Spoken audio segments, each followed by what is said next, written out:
We want to welcome back Christopher Farrell. He is Investigative and Research Director for Judicial Watch, which is what? We're a nonprofit watchdog organization, and our mission is to promote integrity, transparency, and accountability in government, politics, and the law. So we do that often by using the Freedom of Information Act, the Open Records Law, at the federal level and also at the state level. And you have been using that to go after Hillary Clinton's records, her email records, and some new developments now that the FBI has the server and the emails. Why is this such an important issue? Well, it's an important issue. Initially, we looked at it from an accountability and transparency point of view. We have over 3,400 Freedom of Information Act requests pending, a huge database of work that we do. With respect to the State Department, 60 some odd different FOIA requests on the operations of government, what happens, what's going on, what the government is or isn't doing. And of that universe of 60 some odd, we had about 18 lawsuits that we filed because we need to go to court to compel the government to produce records to us. And so in that regard, we're trying to help educate the public about the operations of government. That's what our goal is. And so we get these records and we make them public. And we hope that the public then looks at the records, reviews them, and has an idea of what is or isn't happening. And it isn't based on sound bites and talking points. It's based on the actual government records and documents. And that's why we think it's so important. You get past kind of spin language and you get to actually read the government's own records. We think that's very important. Do you think she has anything to hide?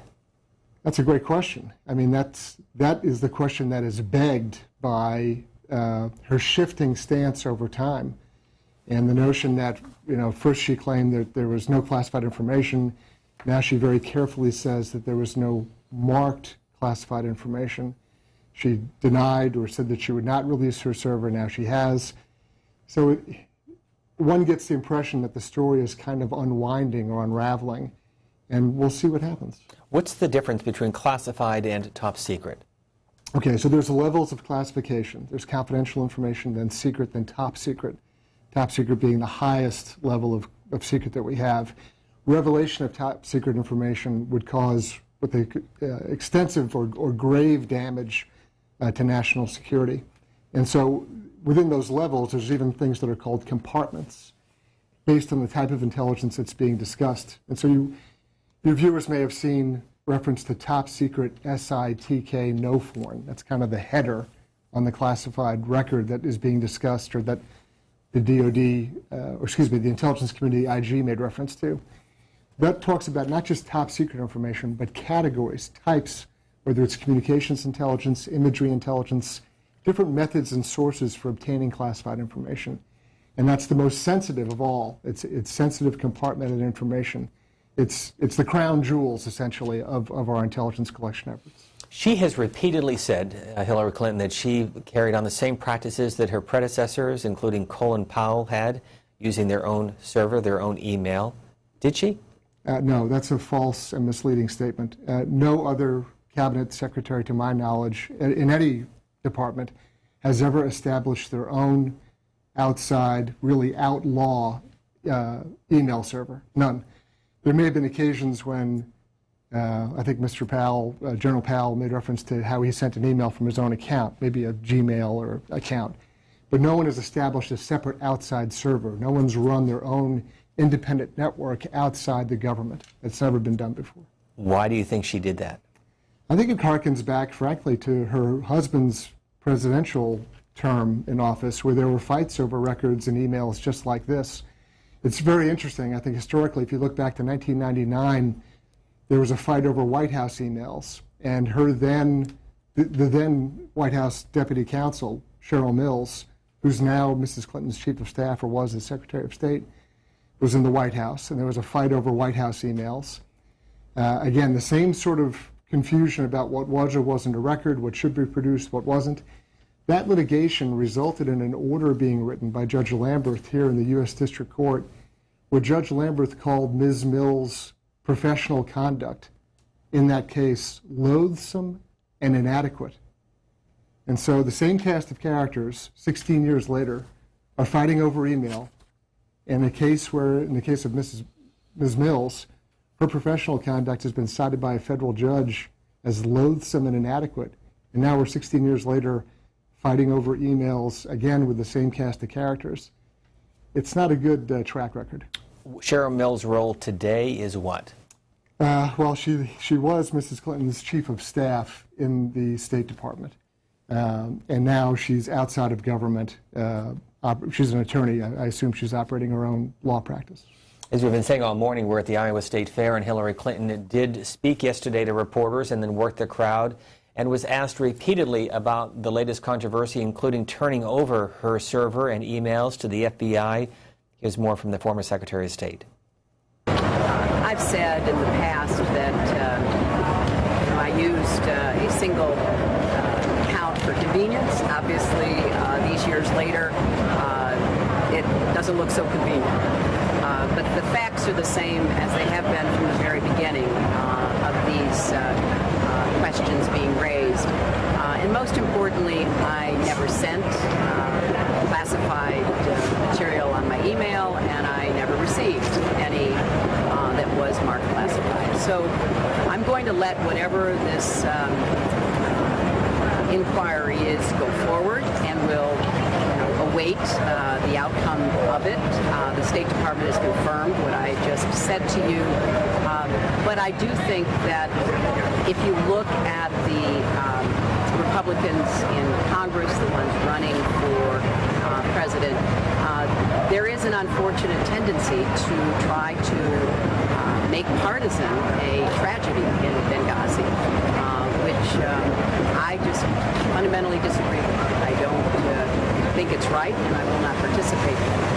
So we'll see how this all plays out, but it's not anything that people talk to me about as I travel around the country. It is never raised in my town halls. It is never raised in my other meetings with people.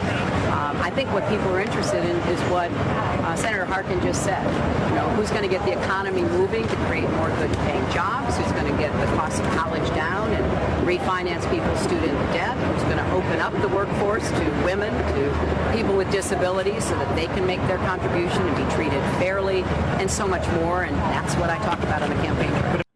Hillary Clinton yesterday in Des Moines, Iowa at the Iowa State Fair. Chris Farrell, your reaction? I think the thing to key on is her emphasis in responding to the question, saying that she didn't receive any emails marked classified. She's being very careful with her language. You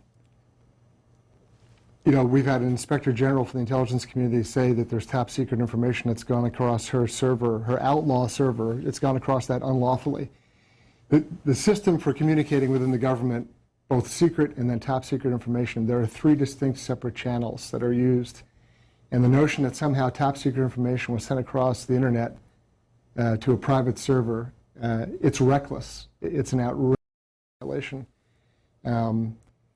Any other government employee doing the same thing, it would be frog marched out of their building. You would see video, you know, news B-roll of FBI agents carrying cardboard boxes out of their house.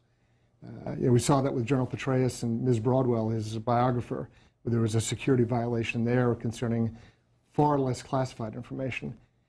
This is very damaging, very dangerous for her personally and for her campaign. And I think she's trying to do damage control. I think she's trying to be very careful with her language. Some Republicans, including Donald Trump yesterday, saying that this is now a criminal matter. Did she break the law? Could she face criminal charges? Again, her campaign has said, oh, no, this is not criminal. This is a security matter. It is a criminal matter. How so? Well, because what they're discussing, what they're investigating are national security crimes. The unlawful or inappropriate handling, transmission of any use of classified information is a national security crime. I know that firsthand. In my earlier professional career, I was a special agent of Army counterintelligence. So I've done this for a living, and I'm telling you that I've investigated people who inappropriately handled, transmitted classified information. So I'm not guessing at this. I've done it for a living. And these are national security crimes. They're investigated that way. There has to be an identification of the vulnerabilities, what did or didn't happen, what was or wasn't lost. There's a lot of work to do. The FBI seems to be doing that work now. It's very grave. This is not an administrative error. This is very serious. So where do you think this is all going to lead? What are some possibilities?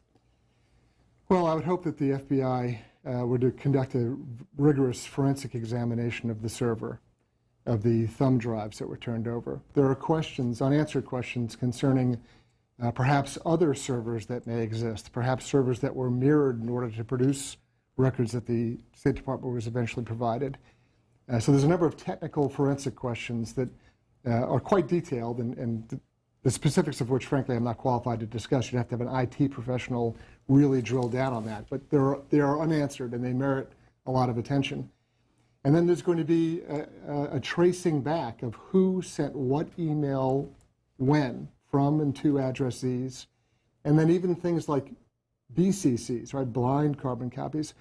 I think one of the reasons why Mrs. Clinton may have turned over paper copies of her email, what are sometimes referred to as dumb copies, is that it doesn't contain the metadata, or sort of the routing information that you would receive in a digital version of the emails.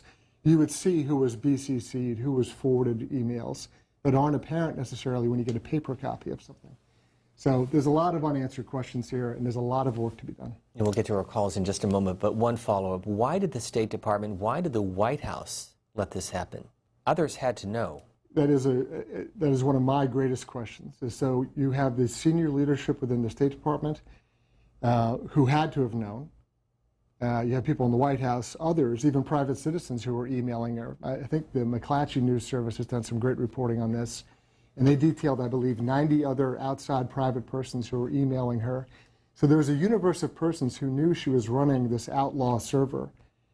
Why didn't anyone say anything? And if they did, were those objections taken seriously? Were they acted on? Were they investigated? To me, at a certain point, you're either negligent or you're complicit. You can't have it both ways. If you know this is going on, you either stand up and say, whoa, stop, we can't operate this way, it's unlawful. Or you're along for the ride. And there's a lot of tough questions that have to be asked, and hopefully we get answers to. This is a very grave matter. It is not something, she was joking about Snapchat yesterday, I thought, about how she had a Snapchat account that she's established, and joking that those disappear all by themselves. This is nothing anyone should be laughing or joking about.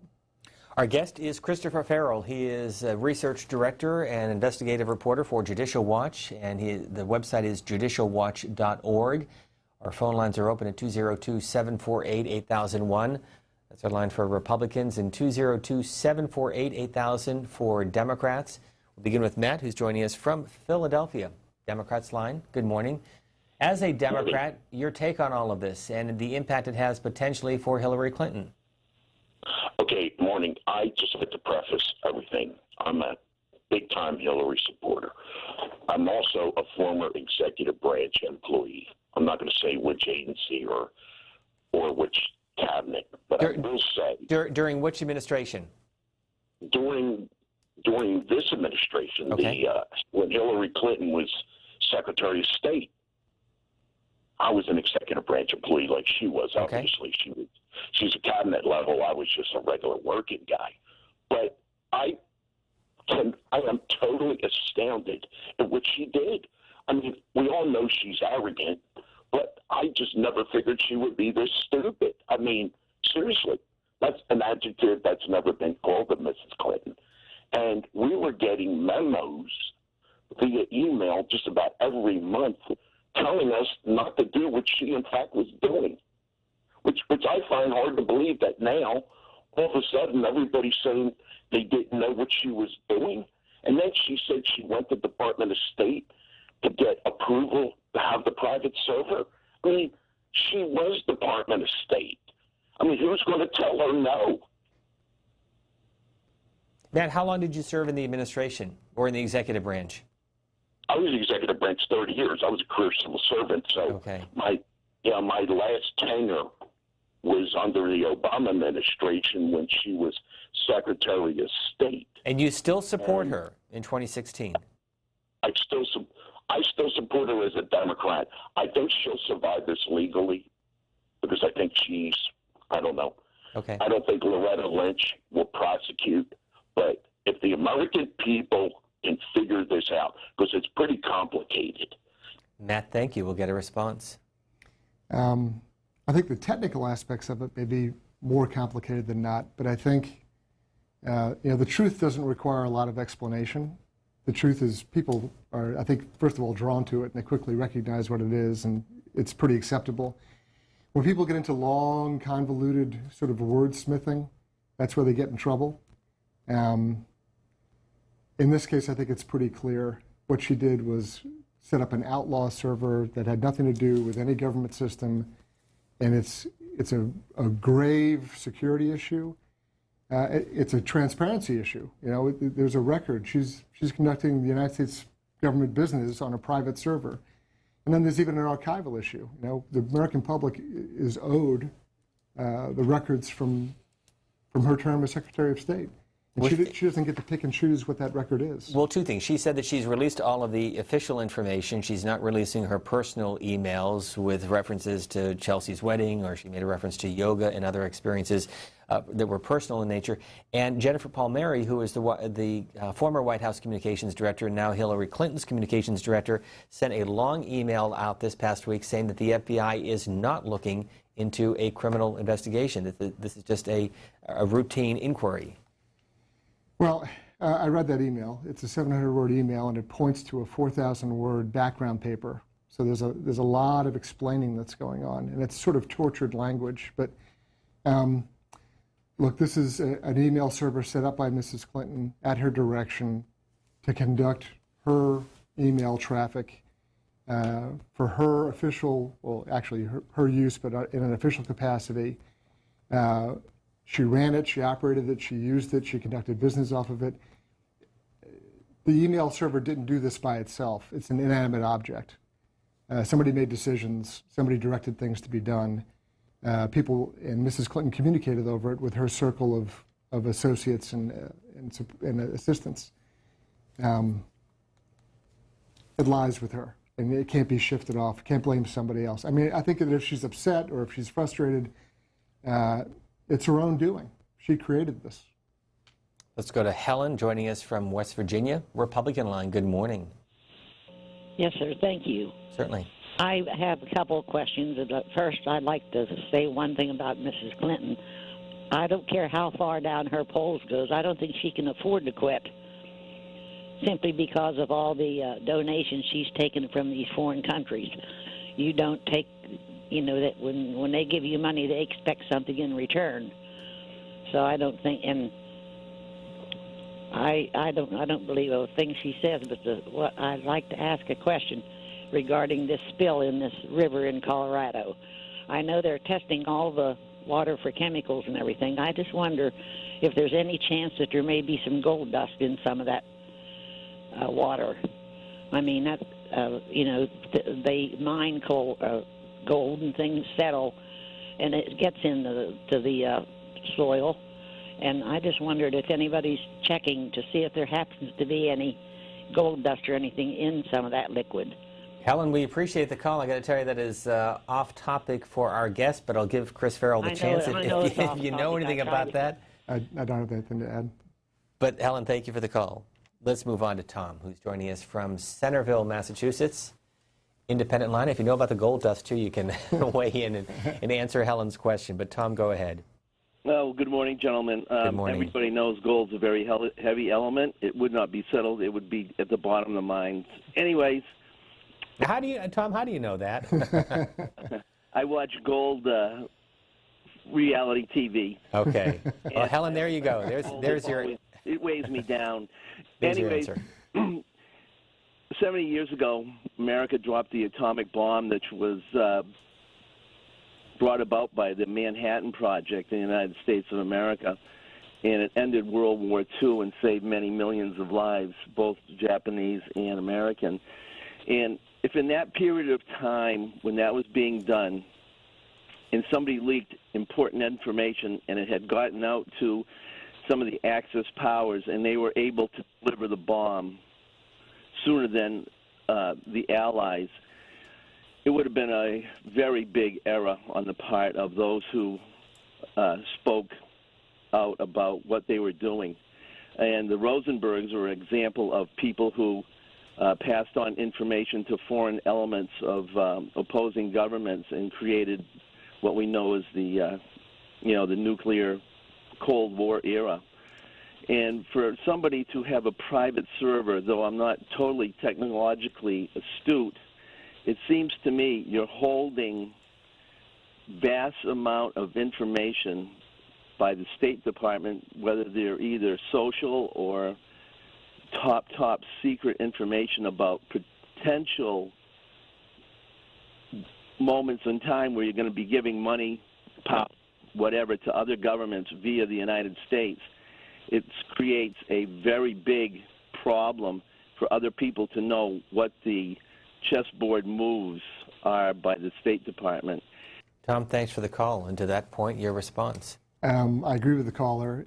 In March of 2013, a Romanian hacker who goes by the name Gussifer gained access to Sidney Blumenthal's email. Sidney Blumenthal is a decades-long associate of Mrs. Clinton, a professional advisor to her, a personal friend. Gussifer hacked into his email and actually published screenshots out of his inbox, which revealed that Mrs. Clinton had this outside email server. And I just want the viewers to pause for a moment and think about if a hacker can get into Sidney Blumenthal's email and then from there move into Mrs. Clinton's email, we should think about what the national intelligence services of Russia and communist China would do. You know, with a level of sophistication and technology, you know, I would guess light years beyond what an individual hacker would have. And so that Mrs. Clinton says that all of her official State Department business was conducted on over this outlaw server that she set up, and that outside persons would not just be able to find it, but be able to hack it, penetrate it. That's why I said before, you know, this is a very grave security issue. And, you know, if one hacker in Romania can do it, what are the Chinese and the Russian intelligence services doing? Two quick follow-ups. First of all, her argument was she wanted a single device. Fair argument? I don't believe so. She wanted to work off of a single device. I mean, that may have been what she's representing now, but I can tell you that I know from State Department sources that I have, she was also using an iPad and wanted to use an iPad. That within diplomatic security, the technical services people were asked to certify her use of an iPad, and they repeatedly told her no, that the device was not secure. And that from our understanding, she went ahead and used an iPad anyway. So there's photos of her using some sort of a device, looks like a BlackBerry perhaps, but there's also reports of her using an iPad. I think that disturbingly, Judge Sullivan in the U.S. District Court here this week ordered the State Department to provide a listing of all the devices and hardware that were involved in her emails, and they simply refused. They didn't follow the judge's order and provide that listing of devices and hardware. I find that astounding, that a federal judge issuing an order, very specifically, they had a 12 noon deadline. They missed the 12 noon deadline, asked for an extension to 5 p.m. When their response came in at 5 p.m., they completely ignored the judge's order. There was no listing of devices and hardware. And then there's this from Stella, a tweet. Do you trust the FBI to do the right thing for America, or is this the corruption too deep? How long will we wait? Any idea? Is there a timeline? Those are great questions. I mean, frankly, I think because we're dealing with what are essentially historical records in the sense that it's from the past, it's identifiable on servers, you know, with a $300 tool that can be used to access these servers and sort of scan them for what's available, and for, frankly, a much more sophisticated forensic exam, I would imagine maybe weeks. But that's just a guess. I can't tell you for sure.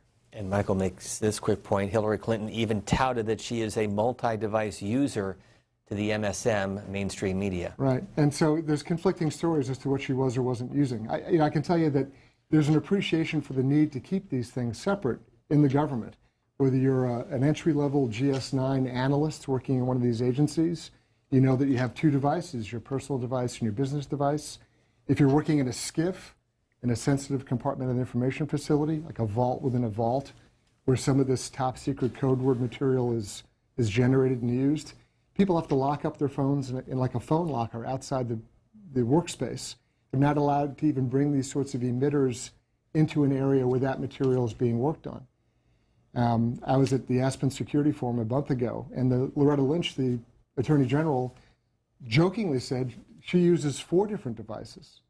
So she certainly has an appreciation for the security requirements associated with electronic devices and top secret messaging.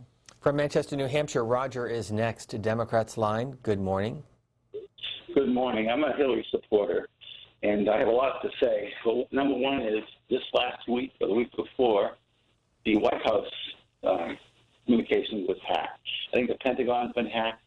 Almost every state government thing has been hacked. So for one thing, I don't think that is pertinent to her email. Secondly, when Ronald Reagan was president and George Bush was the Secretary of State, there were 4 terrorist activities that happened that killed Americans within an 18-month period in Beirut, Lebanon. And Tip O'Neill told his Democratic caucus not to make politics out of this, but to support the president.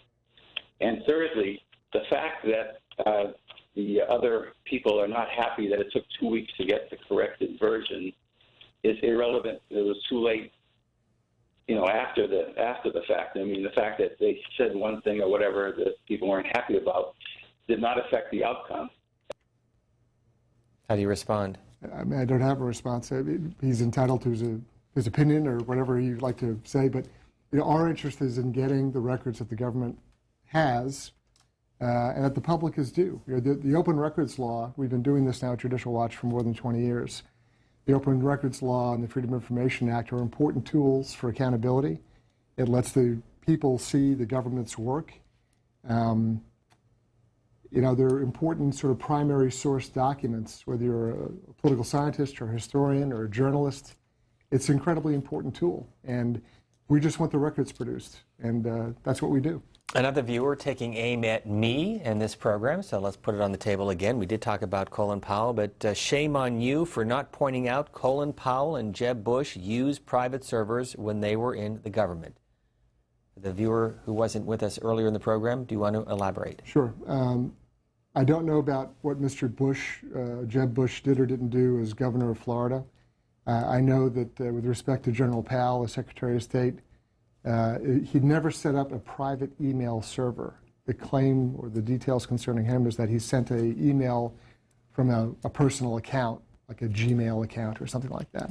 I don't know specifically which one, which is remarkably different than setting up your own separate outside email server in order to circumvent the established both unclassified and classified government networks that every other cabinet secretary has used as long as there's been email. No one else has done what she's done. No one. Have you in the past requested emails from previous secretaries of state? Absolutely. It's something that we do all the time. Emails, frankly, are very interesting to us because unlike policy documents that are sort of carefully crafted and wordsmithed, emails are normally quite chatty. And people say things in emails, even sort of off the cuff, or they're much more frank about their assessments of what they will or won't do or what's going on. So emails are very valuable to us to understand what's going on inside the government. Garrett is next, Orlando, Florida, Republican line with Chris Farrell of Judicial Watch. Good morning. Good morning, gentlemen. C-SPAN is a national treasure, especially Washington Journal.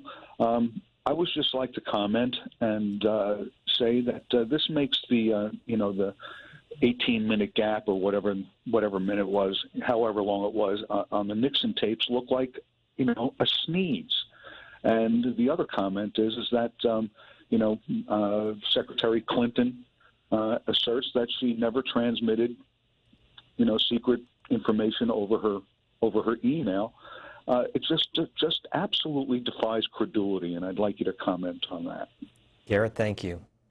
Well, certainly when it comes to the volume of information we're discussing, the caller's observation is correct. One 18-minute gap versus thousands of emails. No one really has a firm number on exactly how many emails were involved. I think the important thing in our litigation, and this kind of belies the notion that somehow this is partisan, we file FOIA requests and we litigate against all administrations. We've sued the Obama administration for records and documents. We sued the Bush administration more than 200 times for records and documents. So this is an issue of exercising the Freedom of Information Act and getting records and making them available to the public. What I think is important here, though, is that we have 3 different judges working on various cases that we've brought. Judge Sullivan, who actually was appointed by Mrs. Clinton's husband, Judge Reggie Walton, and Judge Contreras, 3 different judges working on 3 different cases. This is not a partisan issue. These are federal judges who've been brought serious cases about the production of records, and they want answers. And they've provided warnings to the government and to outside persons that they need to preserve the records and produce them. This is not a question of political agenda or Democrat and Republican. This is about the exercise of the open records law and making information available to the public. And so, each co-equal branch has their role in this. The FBI is doing their investigation. The judges are running the cases that we've brought to them. Committees of Congress will do what they will do. And hopefully the truth gets out.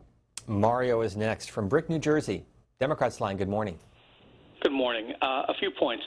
First of all, you'd think that a Judicial Watch who's so concerned about transparency would be a little bit more concerned with overclassification. Second of all, the criminal nature that you're talking about would be the same if she was using a state.gov account, which was unsecured. And third, the nonchalance of what you describe Colin Powell's use. He sent an email. You said twice, an email. No, he exclusively used personal email. There's no material difference between that and using a server. The truth is, if you're interested in FOIA requests and you're interested in archival purposes, we have none of his emails. And why aren't you making a stink about that? We have 0. It's not as if nothing really big happened during his tenure, like an invasion of another country. Maybe you should be concerned a little bit about that too. I don't have a problem with you going after Hillary Clinton, but to say that it's not political and to have no concern about what Powell did is beyond reproach. Mario, thank you. We'll get a response. The caller makes statements that are false. Mr. Powell did use outside email. He did not establish an outside email server. It simply is not true. We have and we do ask for all the records concerning various secretaries of state, what they have or haven't done. He made reference to something about complaining about overclassification. That isn't our call. We don't make the call on classifications. It isn't what we do. We have complained in instances where the government has been overbroad in its use of the B1 exemption under the Freedom of Information Act, which is the exemption that's used by the government when they attempt to keep something classified. For example, we had asked for the files, FBI files concerning Ted Kennedy once he had passed away, and there was a lot of interesting information concerning Senator Kennedy and his various activities, and they claimed that one whole page was classified. We challenged that claim. It had nothing to do with anything being classified. It was awkward or embarrassing details concerning the senator that the Department of Justice and the FBI claimed was classified, and it wasn't. And so we fought those sorts of things in court, and we won, and we win frequently when it comes to that sort of thing. So I'm not clear. We do fight classification issues all the time. I would like to address that issue that the caller started with respect to General Powell and his term as Secretary of State. We challenge the Secretary of State and ask for those records all the time. It's not a partisan issue. We sued the Bush administration over the Cheney Energy Task Force, which was an open meetings law issue, and went all the way to the Supreme Court over that, fighting to get government transparency. In fact, Lynn Goldmacher has this tweet, interested in the Dick Cheney email, which at Judicial Watch has requested. Right, and so we had asked for the records pertaining to the Cheney Energy Task Force, which was set up in large part, not dissimilar, or under the same law, the Federal Advisory Committee Act, as Hillary Clinton's healthcare task force back in 93, 94. And since folks complained about what was then called Hillary Care or the Hillary Task Force, what's good for the goose is good for the gander. The Cheney Task Force was set up under the same law and operated the same way. They were meeting with outside groups, getting input on energy policy matters. And so we sued to obtain those records, and we FOIA'd all the agencies who were members of the task force in an effort to get those records. There was a lot of stonewalling and foot dragging. We obtained many, many records, but it was incomplete. And so we went to the appellate court here in D.C., and we went on to the Supreme Court. The case ended up being remanded back down for further review by the appellate court, and we continued to receive voluminous records on the Cheney Energy Task Force. And so, I mean, I think it's just a great example of how we fight for records regardless of the administration, no matter where it goes. We try to do our part to make stuff public. This program is carried live on C-SPAN Radio, and we welcome our listeners listening coast to coast on XM. We're also simulcast on XM channel 124 POTUS every Sunday morning. Grace is next for Chris Farrell of Judicial Watch from Long Beach, New York, our line for independence. Good morning, Grace. Hi. Good morning, everybody. Good morning. As far as I'm concerned, this whole thing on Hillary is a made-up thing. You know why? Okay. Back when everybody knew that Hillary's going to run and Hillary was going to be the front for the Democrats. Okay. When she was going through that thing, in Congress, they posted a video of her saying, "What does it matter?" in Congress. But it was a video of the Fox News station. I knew right then and there that they were going to hang Hillary no matter what. They were going to dig back in her past. They were going to dig, and they were going to talk, and make her sound like she was dirty. I don't care what you people do. You did the same thing to Obama. You made him dirty. But what y'all don't understand is all these other countries on the outside are looking at this country and they're saying how stupid our Congress is. Thank you. I'm sorry. Thank you, Grace. She's entitled to her opinion. Tom is next. Good morning, Richmond, Virginia, Republican line. Yes, sir. You know, it was a fisherman on the Gulf Coast that caught something illegal from the sea. When confronted, he returned it to the sea and was charged with destroying evidence, and it was a big thing in the papers and news. And here, Hillary Clinton was asked to turn in her server for a good while, and when it finally was turned over, it was wiped clean. Why hasn't she been charged with destroying evidence? I think that's what the FBI is now investigating, is the status of that server, what was on it, what's on it now, forensically looking at it to see what may have been on it before that was deleted. These are all open questions. What are your top 2 or 3 questions, you personally? Well, of course, there's the records that we've asked for. We filed many FOIA requests concerning everything related to any number of different topics during the term that she was Secretary of State. So there's the subject matter of our FOIA requests, and then there's the issue concerning exactly what went on with this server. And they're 2 different things, really. And typically, how long does it take to receive the information after you receive the Freedom of Information, the FOIA request? So we filed these requests. By statute, they're supposed to answer, the government's supposed to answer in 20 days. They routinely do not. They miss that deadline. There's an appeal process that has to be exhausted in order to have the claim in court to be ripe. In other words, you have to exhaust all of your administrative remedies, and then you can go to court and say, we've tried the best we can, the agency is non-responsive, or there's some barrier, and then you get in court via lawsuit, and you're asking a federal district court to then go to the agency and say, why aren't you producing these records? Normally that results in the agency coming forward and offering to produce records on a calendar or schedule that's overseen by the judge. That's sort of the pattern of what we see. I mentioned earlier, we have 3,400 FOIA requests in a database that we actively manage. These are years old in some cases, and some are just filed in the last few weeks. Of all of these, our experience has been, unfortunately, that we very often have to file a lawsuit in order to get the government's attention and sort of compel them to actually answer and start producing the records. It's unfortunate, but it's just a fact. A few more minutes with our guest. Harry is next, joining us from Washington State, Independent Line. Good morning, Harry. Hi. I got a few comments here. I got a little list here. Let me just look. First of all, this fellow's choice of words are very prejudicial. He uses the word outlaw, grave. Let me see. I'm just looking at my list here as fast as I can. First of all, you're innocent until proven guilty. No one has proven anything. She's done anything wrong. These are mostly rumors, innuendo. The private server, everyone knew where those emails were coming from. The State Department knew.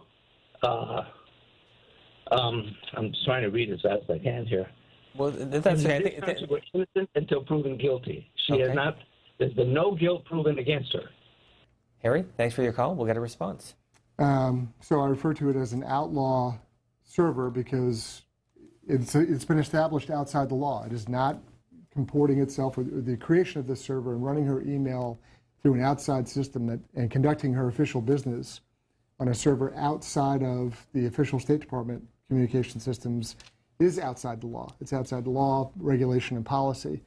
These are State Department regulations and policies. This is not, it's the law of the land. And so if you're doing something like that, it's unlawful. I use the word grave because that is the language and the wording in United States law with respect to classification of material.